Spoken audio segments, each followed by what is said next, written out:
Good morning, ladies and gentlemen. Welcome to Operation 7570 on this cold Saturday as we get ready for the holidays. Thanksgiving is next Thursday, as you know, Black Friday following that, and that really kicks off our holiday season here throughout the Magic Valley area, although already a lot of the stores and businesses and, of course, out on the streets, you see holiday decorations, and it's here, it's upon us, but whatever you do, we certainly hope that you're safe, and we'll have a great Thanksgiving and on into Christmas and a Happy New Year here in a few weeks as we approach the end of 2022. Hard to believe we are already at the end of the year, and this morning on the program I have invited our friend David Noles from Brewston to be with us today. Always a pleasure to have David in our studios. Good man. Some of you watching or listening to us today probably had him when he taught in one of our local school systems, and he spent the latter years of his career in education out on some Indian reservations. We're going to be talking about that as well. But David, thank you, sir. Thanks for getting up. Always a pleasure to talk to you, my friend. Good morning, Flash. I appreciate you inviting me. You know, you and I go way back, at least to UT Martin. I can't remember. I knew you during high school, but we go way back, and I appreciate you having me. I have some pictures from, I think, the late 70s of you and some of those kids over at Briarwood at the time, some of those kids who were super sports back in the day when we were down at the old studios on South Forest Avenue across from Lockhart's. I think I've got a picture of you and Jay Pfeiffer and one of the Parker boys together. Fun days, weren't they? Yeah, they were. You know, I really enjoyed my time at Briarwood. I've enjoyed everywhere I coached and taught, but for my years at Briarwood, there was just something, the teaching staff was really, really close. All of us, you know, everybody there got along exceptionally well. Probably the best working relationship that I've ever been in, as far as everybody had everybody's back. But I say I've enjoyed everywhere I've been, but the teachers at Briarwood were really close, and most of them are still my friends, you know. Absolutely, absolutely. And when you came along, Briarwood was still in its infancy, 4 or 5 years old when you first came to the school. And we were just talking, and we still remember the Presson family. Dean Presson, who passed away a couple of months ago. Dean was principal at the time you came along and got on the faculty. Yes, he was. Dean was principal, as you said, at Briarwood when I came. Dean was a good man, a really good man, rock solid. You know, he was a good principal, and he was also a very good human being. And I really got along with Dean. You know, he would share coaching advice with me, being an older coach. And when you're a young coach, you learn from everybody you can, you know, or I tried to, you know. And I often say I've took a little bit, in my coaching career, I've took a little bit from everybody I ever worked with. I've took a little something, sometimes a lot of something, from those different folks. Well, David, let's just go back before your days at Briarwood. Native of Brewston, we know that, of course, but just take us back, some more background about yourself. And as you were coming up, had you always wanted to get into coaching and education? Well, actually, I didn't think about it in the beginning. Yeah, I wanted to get into education. You know, I graduated Brewston in '71. Graduated UT Martin with a degree in education and secondary in social studies, so I could teach social studies. So I graduated there in 1975. You know, then I got the job at Munford. I was 2 years there, and then to Briarwood, and then Camden High School, and Milan, back to Camden and Brewston. And down through the years, did you have any influences growing up that brought you through the ranks? Oh, yes. You know, I was influenced greatly. I know we had a coach at Brewston, rest in peace, Buddy McMackins, slick, and he did a lot of, in the conditioning part of it, he did a lot of fun activities for us to do, so I took some of that with me. Of course, I picked up something from everyone. Of course, you know, John Tucker, when I was at Milan, I picked up a whole lot from him, but boy, he was a character. These folks that you're talking about, blast from the past, Coach Tucker, Coach Buddy McMackin that you mentioned, and of course, you know, they wanted the kids to be good athletes. They developed good athletes, but beyond that, they wanted to see these kids do well in the classroom and do well in life. Yes, you know, that's a very important thing. You know, I had, back when I was coaching at the high school in Camden, Jeff Rowland was a real good fullback, but he'd won a science project and was going to Washington, D.C. to present it. You know, and some of the people got on me. I said, sure, go. That's a once in a lifetime, you know. And a few people were upset over it. And I said, look, this kid, that's once in a lifetime experience. You know, let him go experience it. So, yeah, wait. And I've been fortunate. A lot of really good kids I've coached, really good people I've worked with. And going back to Coach Tucker a brief minute here, I was out the shack eating yesterday. And I was leaving, and that guy that owns it, we just got to talking. He mentioned something about the Henry County game last night.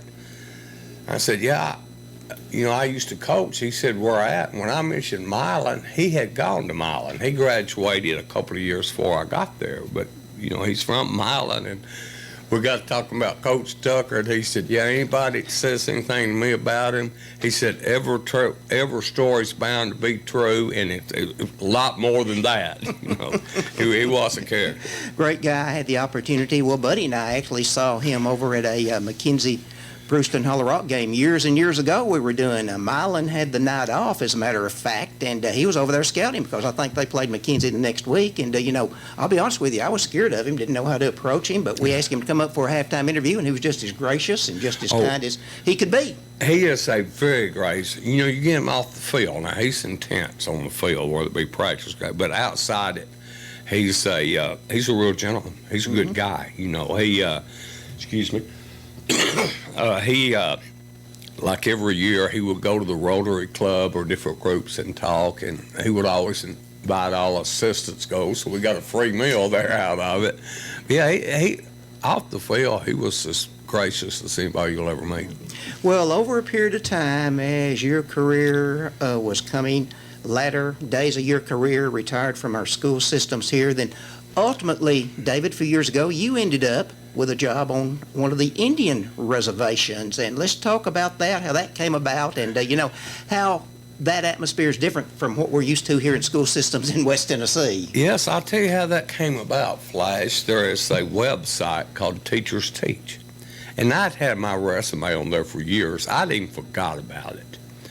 And so, I think it was like October or November, I get a call. It's a Little Wound School on the Pine Ridge Reservation in South Dakota, and they needed, they needed a teacher. I went on a half-year contract. Somebody either quit, got sick, whatever. They needed a social studies teacher, and went on a 6-month contract and ended up staying 6 years, and it was absolutely one of the other than my family and stuff, that's always first. It's some of the highlights of my life. I had a great time there, and actually, we were in Kyle, which is right in the heart of the reservation.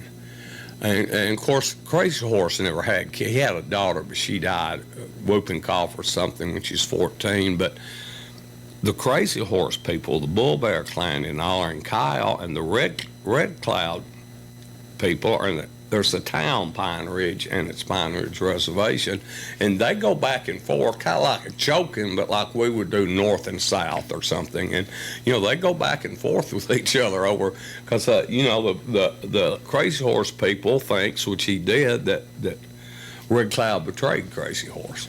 So now, did you actually live on the reservation yourself, as some of your residencies out there? Yes, they actually have teacher housing. So I had a house right there on campus.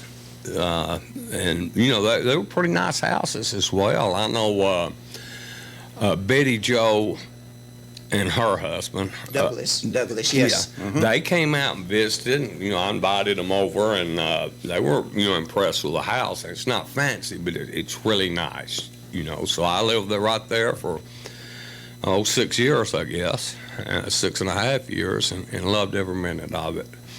Coaching's different there. At Little Wound, they didn't even charge getting football games. Nobody came. They're basketball. They love basketball. You had to beat them out of the gym. But I didn't even know. I didn't put in to coach. And of course, they had my resume, and I got a call one night from my athletic director. They had a school board meeting. It caught me completely out of left field. So congratulations, you're the new head coach at Little Wound.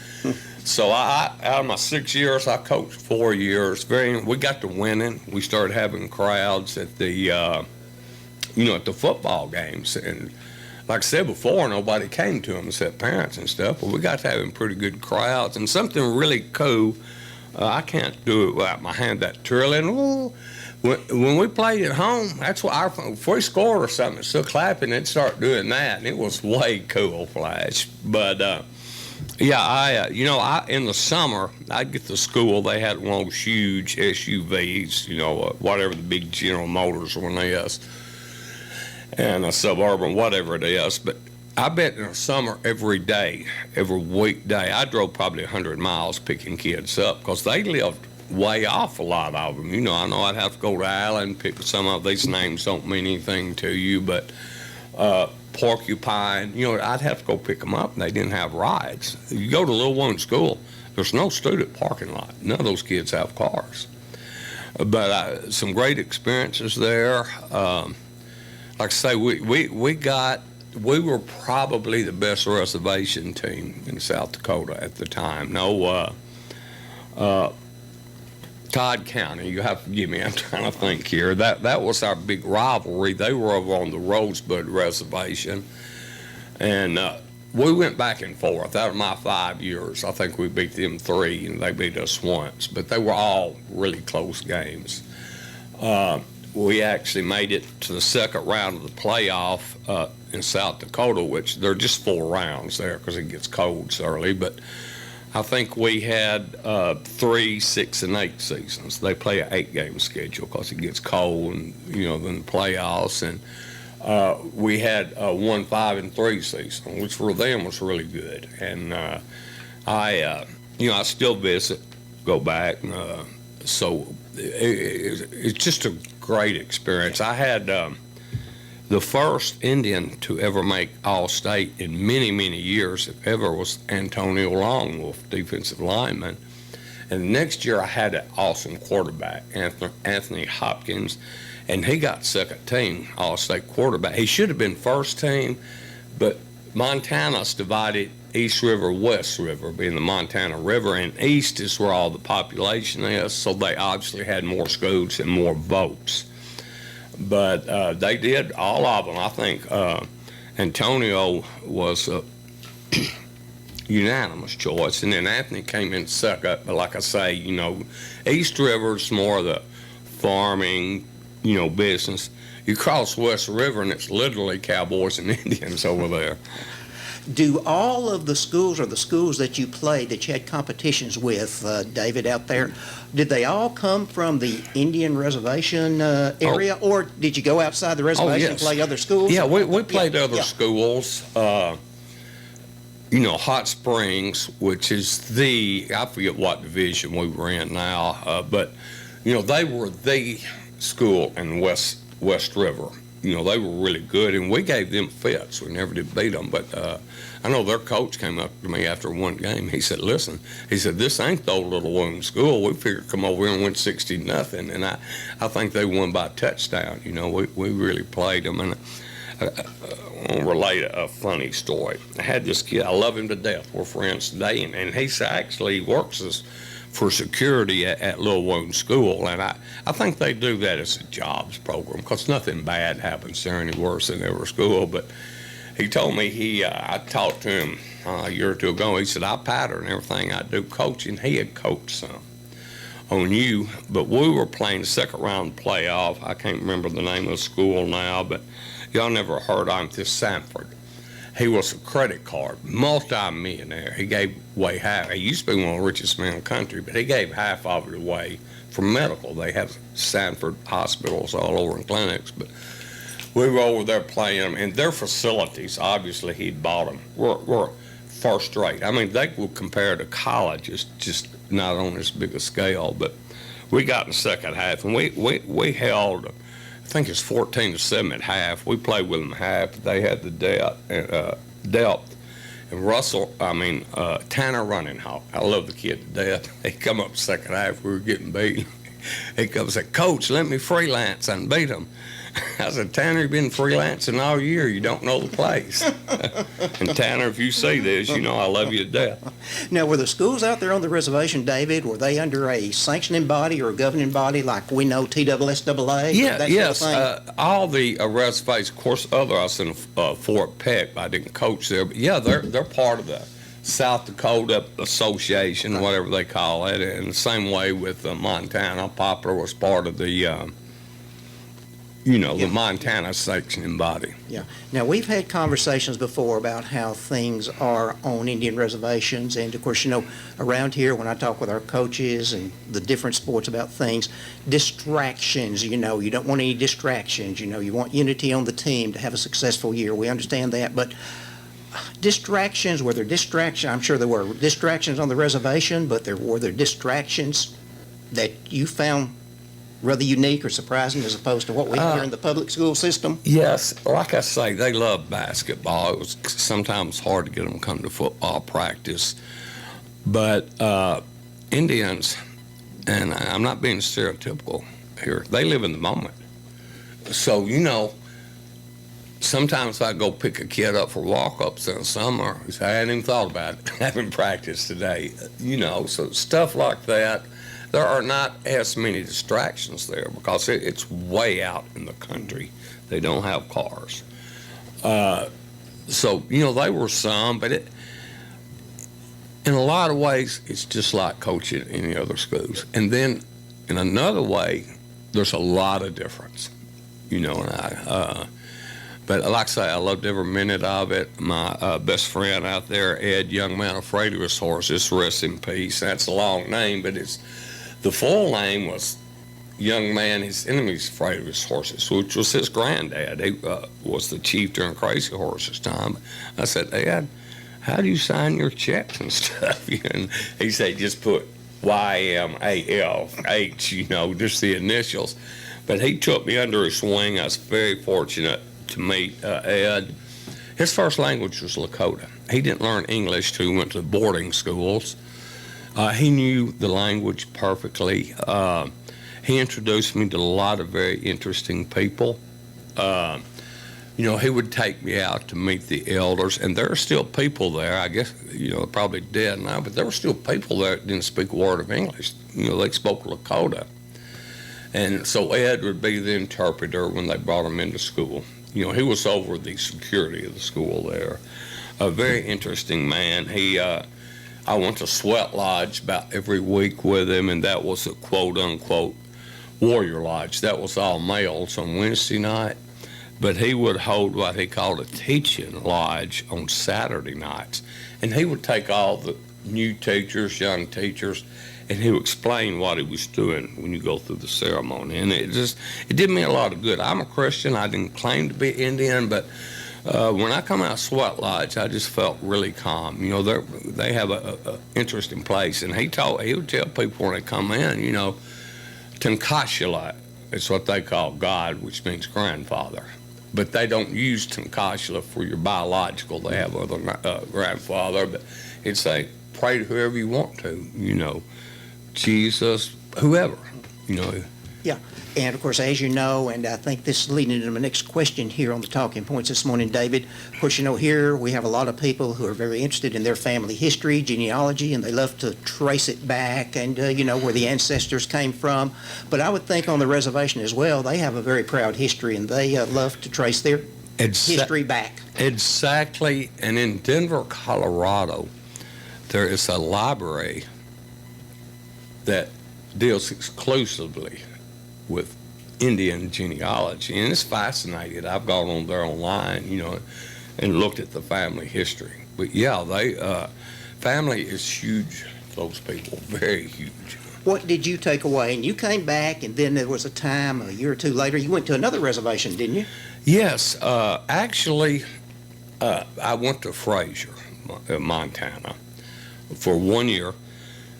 Excuse me, I've had this cold and stuff. Went to the doctor yesterday, but that's neither here nor there. I was at Fraser for 1 year. And again, it was just an online deal.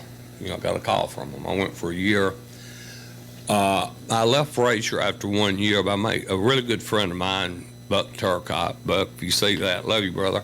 Buck went to Poplar from Frazier. And all of a sudden I get a call out of the blue. Buck said, we got a social studies job. Are you interested?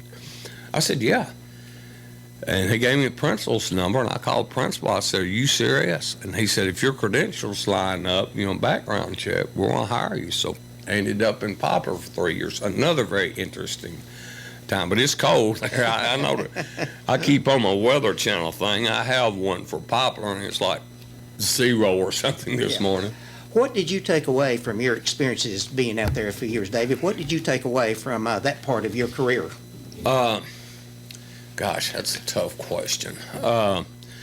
Mainly, again, like I'll say about coaching, the Indians, the Native Americans, they're just like everybody else in a lot of ways. You see the same personality traits and combinations of personality traits there as you see here. You go everything, some really great people, most of them are, but you've also got some, excuse my language, buttholes. A few of them, not many. They took, at Little Wound especially, they took me under their wing, Ed did, and they made me feel like home. They'd say, are you Indian? I say, no, I'm a hillbilly. And their nickname for me, they call me Paha Billy. Paha being hill in Lakota. So Paha Billy was what a lot of people to this day still call me Paha Billy. But yeah, they're great people. Yeah. And have those people that you come in contact with made friendships out there, David? Have they had an opportunity to maybe to visit with you or see this part of the United States? 2 of them, and they love it. Amber Sierra, she was the assistant principal for a while at Little Wound, and my daughter Katie was social worker there 2 years, so they got to be good friends. And Amber, she flew down to see Katie, but Katie had to work that day. I picked her up at the airport. She asked me at the airport, why am I going to see different here? And I said, humidity and the trees. It was July, and we walked out of the airport. She said, I see what you mean, humidity. And she could not believe the trees on the drive from Nashville back. Great lady, a great family. Her parents, I know them well. They're both principals on the reservation, Melvin Smiley, Sierra, and Jen Ross. A lot of Lakota, when they get married, a lot of times the woman doesn't change her name. Traditionally, some of them do, some of them don't. Yeah.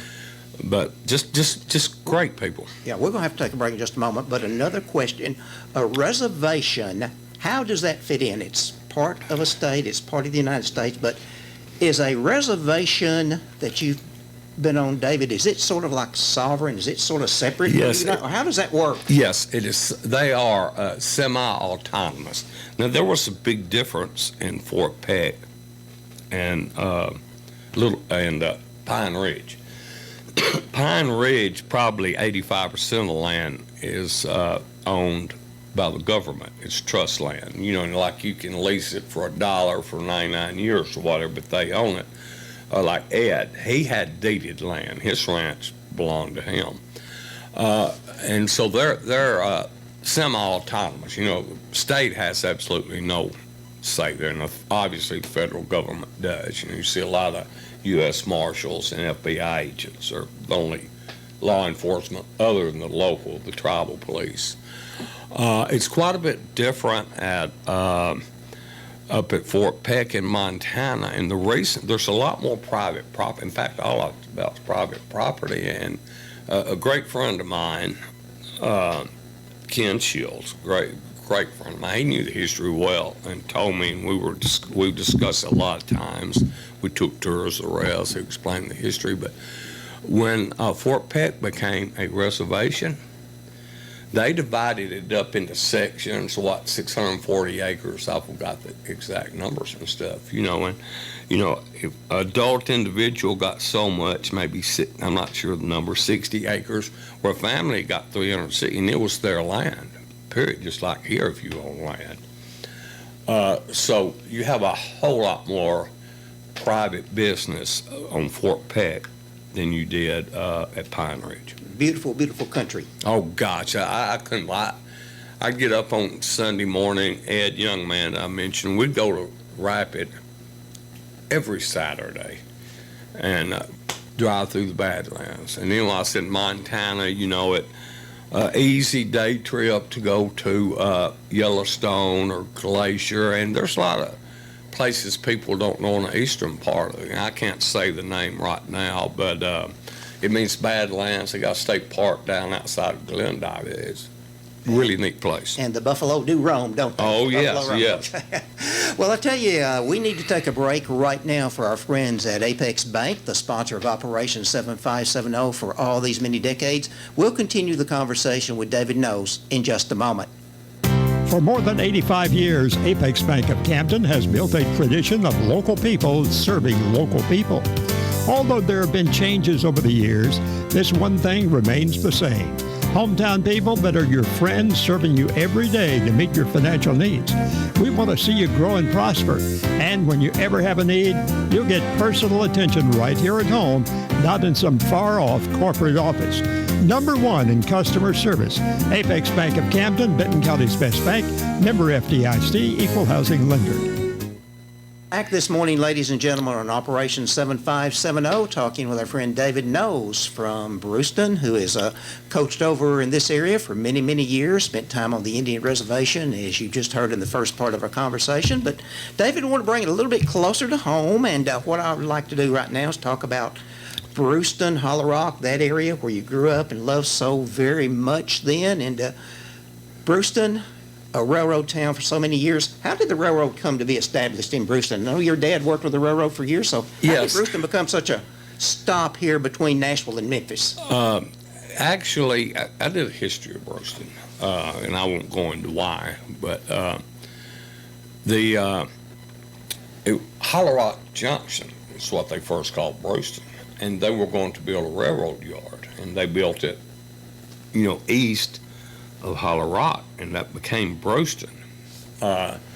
Brewston at that time, and I guess still is, it was a major east-west, north-south crossing of railroads. You could go to Kentucky or down Alabama, or obviously Nashville or Memphis. You go east-west, north-south, and that's why it became so big. Was because it was a junction, major east-west, north-south junction. You've touched on it a moment here, and Buddy and I have had this conversation, and he knows history of Brewston as good as anyone, but he was telling me at one time that they really thought about establishing the yard over in actual Hollow Rock rather than Brewston back in the day. I didn't come across that in my studies, right. but that's entirely possible. Yeah. I'll tell you a funny story. The people of Brewston may appreciate this. Melvin May, he was a conductor for years, and I interviewed him. And where Dr. Lawrence's clinic was, that was a boarding house. During World War II, they would bring women in on trains to work at the factory, and they'd come in Monday morning, go back on Friday. Well, Dr. Lawrence's office was a boarding house, and below it they had what was known as a dugout. Pretty rowdy place. It was a bar, one lane of bowling alley. And I asked Melvin, I said, "Did you ever go down there?" And he said, "No, I don't drink." And I said, "What do you know about it?" And he said, "It costs a lot of divorces." Melvin was a great guy. Yeah, but at the time, of course, you mentioned to come to work at the factory, HIS and the railroads, they depended upon each other greatly back in the day, didn't they? Oh, yes. I think, I'm pretty sure HIS got its start making uniforms for the military during World War II. That's what got them started. Of course, it evolved into shirts and different things over time. But a little story about that. You remember Mac's Bargain House? Yeah, absolutely. Yes. Well, it's J.W. McMillan and his son, Jimmy Rex McMillan, rest in peace. We were best friends growing up. But that was the first outlet store in America. It was Mac's, and the story goes that J.W. was up talking to Sam Siegel, and he had some shirts over there that had been returned seconds, and there might be just a little speck, something wrong with them. J.W. said, let me take those, sell them. Sam said, "You can't sell them." He owned the barbecue pit at that time.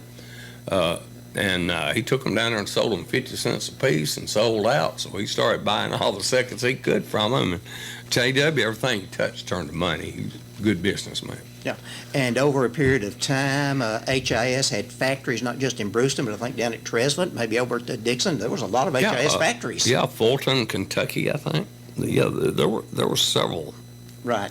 factories. They were a pretty big deal at one time. Yeah, and Sam loved the town, didn't he? Sam was a good guy. I knew Sam, obviously, but I knew their kids better. I went to school. Most of the kids went to like 8th grade in Brewston, then they went to private schools off Nashville or New York, wherever. The Siegels are originally from New York. And as we talk about this Hollow Rock, the name Hollow Rock, and the name is obvious, and the history of the Hollow Rock, and where is the actual Hollow Rock, and how did it got its name, David? Okay, it's actually named after a hollow rock, a huge rock. If you're in Brewston, it's if you go north Brewston like you're going to Paris, which I don't know if people know that, but you take the first left there, and it's down there. There's a little park down there now.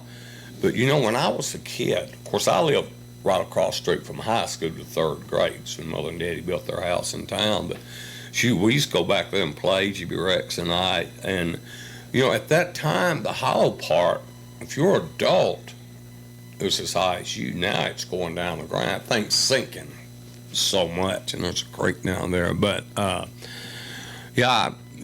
pretty cool thing. Like I say, I grew up around it, knew a lot, but that's where Hollow Rock, the town, got its name, from the Hollow Rock. Did the actual rock, did it fall from the sky? Was it a meteor? Do we know? No. Well, there's a lot of theories on it, but I think they don't think it's a meteor. They probably, sandstone where there's a creek down there. It's kind of swampy, wore it down over time. But it's still a mystery, and meteor story is good with me. Lots of stories down through the years. And as the years go by, the story somewhat changes. Everybody puts their own twist to a story, don't they? Oh, yes. I know when JW had that barbecue pit, of course, I said his friend and I were good friends because his Jimmy Rex's mother, Ruby Lee, had a rural mail route. So he was at the barbecue pit. I lived next door to it, so we became really close friends. And I'll never forget this gentleman. He had a guy that cooked for him called Tootlo. Strong as an ox, man. And he'd put Jimmy Rex on one chair, me on the other, and lift him up over her head. Man, that was impressive. He could kill a 6-ounce coat. When you're an 8 or 9-year-old kid, that's pretty impressive. But he used to mess with us all the time. And he told us one time, he said, you need to be careful. There's a terrible convict that's escaped from prison. He said it this way. And, of course, me and Jimmy Rex had a little toy gun standing there like we were going to apprehend this guy. Of course, the guy didn't exist, but Tootlo was messing with us. Well, of course, the school over there, Brewston, Hollow Rock, Brewston, and I always, when I refer to the school, try to use both names. Brewston, Hollow Rock, Brewston. And one time I asked Buddy, I said, where is the school actually located? Is it in Brewston or is it in Hollow Rock? He had a map. He showed me a map. And the school doesn't set, the school actually, the way that map showed, it does not set either in Brewston or Hollow Rock. No, but he called it no man's land. Yeah, that's exactly. It's no man's land. And I guess that's, when they built the school, because you can get a pretty big argument between Brewston and Hollow Rock people over what school should be called, yada, yada. But, excuse me, yes, it's no man's land. Yeah. And actually, it's on the main drag going to Huntington. As soon as you pass where the school is, you'll see that sign, Welcome to Hollow Rock. Yeah, the borders literally touch. When you leave Hollow Rock, you go to Brewston and vice versa. So the signs are literally right there, Welcome to Brewston or Welcome to Hollow Rock. They could put it on the same side, just one on one side and the other on the other. Well, besides the railroad, David, besides the railroad and HIS that were thriving in Brewston and that part of Carroll County for years and years, what other businesses and maybe some things do you remember about the town growing up, part of its history? Yeah, when I was growing up, I don't know the last time you've been to downtown Brewston, but it's sad. I don't think there's any businesses there. But when I was growing up, there were businesses in every building. I remember Mr. Mathis had shoe shop. He's put a lot. Parents will always remember taps on your shoes to keep them from wearing. We'd always go to Mr. Mathis. He sold up baseball gloves for me, but it had just so many every business. And I was talking to Jim Bayless one time, I believe it was, or could have been someone else. It may have been Melvin May. They said at one time there were 7 restaurants in Brewston, and 5 of them were 24 hours. Of course, they were servicing the railroad, which was going 24/7. And now we got Charlie's Barbecue, which is great. Yeah, and they did you need to try barbecue at Charlie's. And some people from California, the Lions, LYON, they've opened the Lions Den. That's pretty good. Y'all try that out. They're only open Thursday through Saturday, but it's definitely worth trying. I went down there when it first opened. They weren't doing breakfast, and I think they finally figured out breakfast is probably going to be the biggest thing in Brewston. But I got some spaghetti, and it's really good, but I thought it was a little expensive. But now that they've come down their prices and everything, I highly recommend it. And it just popped into my mind here, David, we talk about history, and I guess this song goes back 20, 25 years, maybe longer. There was a song, Shoestring. About, Samuel Hogan wrote it, who is from Brewston. Right, okay. Give me some history there. Well, Samuel is from Brewston. I knew him growing up, and he moved to Nashville and got into the songwriting business. And I think he was a co-writer. You remember that song, I think Dan or Don Williams did I Believe in Love. Yes, yeah, Don Williams. He was a co-writer of that. Of course, he's the only writer of Shoestring. And he took a few liberties, artistic liberties in the story. Like Shoestring. Hollywood do a movie, yes. Yeah, but everybody knew Shoestring. Man, he was a character. So, everybody knew him. And I think the song went up pretty high in the country charts. It went way on up. It went way on up there. Of course, you can find it on YouTube and other social media, of course. And like I say, I'm trying to think who sang it. It may have been Mel McDaniel that sang the song. I can't remember. But you can find it. You can just Google Shoestring, and we'll try to do that sometime then. But as we talk about the things and the people growing up, every small town, I don't care how small or large the town might be, every town has its own uniqueness, and every town has characters and people, sure. Sure. I try to learn as much about the history, because I like history, of anywhere I've been, and it's all amazing. When they were repairing the high school, it used to be the high school. I think it's at the middle school now, where the high school was. Yeah, junior high, Camden Junior High. Yeah. Now. Yeah, Briarwood is still Briarwood now is considered an elementary, 3, 4, and 5. Yeah. Well, they were replacing those entrance doors to go in, get in, and the contractor hired me guard duty. Weekends to be there all night, and I would sit there, not much to do. And I went down to the library, and I found a book on the history of Benton County, and that was fascinating. Each town is unique. Camden, has a very unique personality, very good one. I've got tons of friends in Camden. I know Deuce Utley's probably, as good a friend as I've got that I didn't grow up with. But yeah, Camden's got, Munford even had his. When I was at Munford, that's my first job in 75 there. Munford was a little sleepy Mississippi River town. It's north of Memphis, about 20 minutes north of Millington Naval Air Station. But, it was a little town like Brewston or anything there. You go to the river. And a few years ago, I went with a friend, wanted to go with them. They had doctors, but whatever. We had to go to Memphis. I said, let's drive through Munford.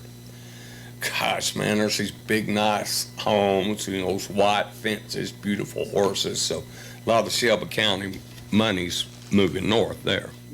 Well, we haven't even touched on Brewston Hollow Rock sports history this morning. Of course, you go back even before what I consider the modern era, when Buddy and I started doing games, and Rod was the coach, and what a history that's been in what I still call recent years, although that's 3 or 4 decades old. But my goodness, what a sports history Brewston, the schools had over there, Brewston Hollow Rock. Yes, exactly. And, I know...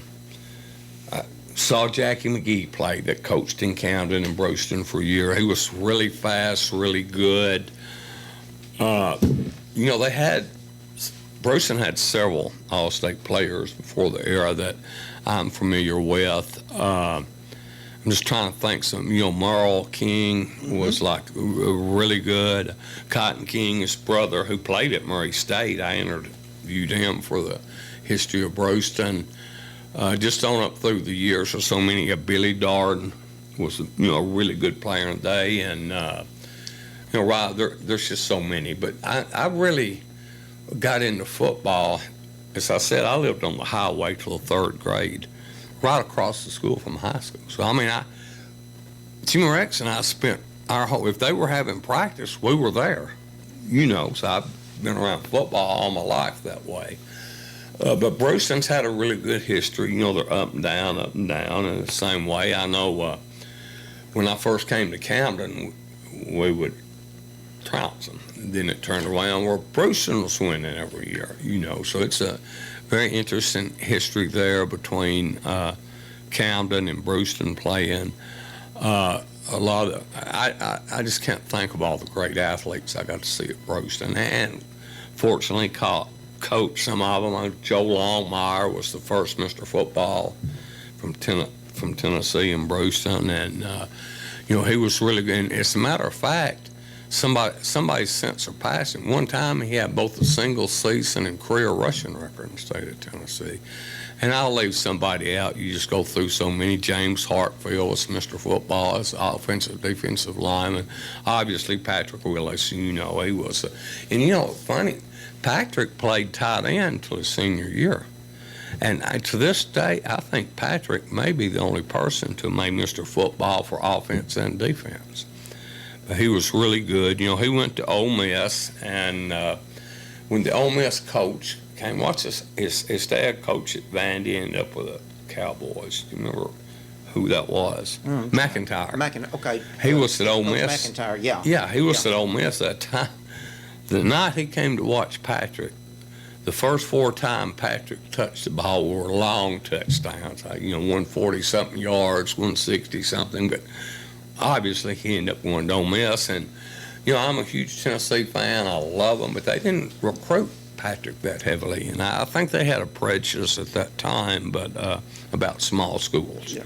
But, I think Herschel Walker disabused many of that. David Cutcliffe, who at one time after he left Tennessee, ended up as head coach down at Mississippi, and I think he was Patrick's coach a couple of years down at Ole Miss. And I know Jim Steele has an interview after David went over to Duke. I think he's got an interview where he talks about Patrick and singing the high praises for Patrick and as well and all that. And, this is a man that has come back, and we have seen him do things in the community. People have no idea things he's done behind the scenes for the community and the school. Oh, it's unreal, Flash. I know one day I came into school and there was 18-wheeler loaded with new weight equipment for Brewston, for the school.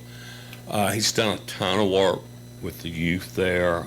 I'm not familiar enough with all of them to speak to it, but he's put a lot of money into that. And listen, Patrick is an outstanding individual. Absolutely, yeah. I took him home every day from games and practices for a few years there and got to know him pretty well. And it's all genuine. He's not faking that. He is a really good man.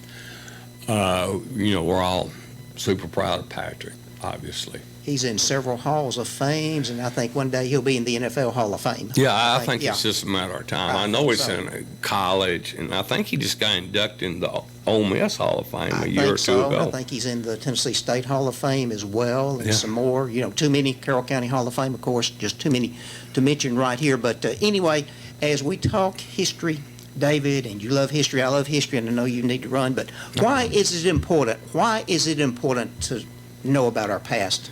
Regardless of where you grew up in. I use a quote from one of my great heroes, Winston Churchill. He said, "Those that do not study history are doomed to repeat it." So that's probably about as good way to sum it up as anything. Yeah. Winston Churchill, Prime Minister in the country of Great Britain, and passed away, I think, around 1965, 66. But if you don't know that name, look him up. Look him up. Very instrumental in World War II with the Allies. Very instrumental to us winning the war. I've read several biographies. Like I say, he's when we say he wrote to me, got beautiful quotes. I mean, just some of the funniest ones. Yeah, well, I know, and I appreciate the conversation today. And in closing, I know one of your friends is having an exhibit, I think, this evening over at the Dixie over at Huntington. Let's say a word about that. Oh, yeah, Joan Greengrass, good friend of mine. She is having an art show from 4 to 6 at the Dixie in Huntington today. You know, be good if you want to go out and support her. It's good to support local artists. And her family's actually from New York. She graduated Brewston, went back to New York, somewhere in the Hudson Valley, and then moved back to Brewston and was married to my best friend, Ted. I'll see you today, Ted. His older brother, Nicky. So, yeah, if anybody wants to get out and see that, it'll be a pretty cool thing. David, always a pleasure. Always enjoy the conversation with you. Thank you for what you've done within our community, both at Brewston, Hollow Rock, over here in the Camden area as well. Always great to see you at some of our local restaurants. I wish you and your family happy Thanksgiving, Merry Christmas, a Happy New Year, and we'll do it again before too long, my friend. Always a pleasure, Same to you, sir. Flash. You Great know, to I see you. consider you one of my dear friends, and I appreciate you having me over. The feeling is mutual, and thank you, and let's go out and get warmed up right now. Then it's cold. Exactly. But at least we're not. I'm going to get some popcorn at Walmart to watch the games today till I go to the art thing. At least we're not in Buffalo. That's good, Exactly. yeah. Shout out the Brawl in the Wild. College game days in Bozeman, Montana for the Montana State game.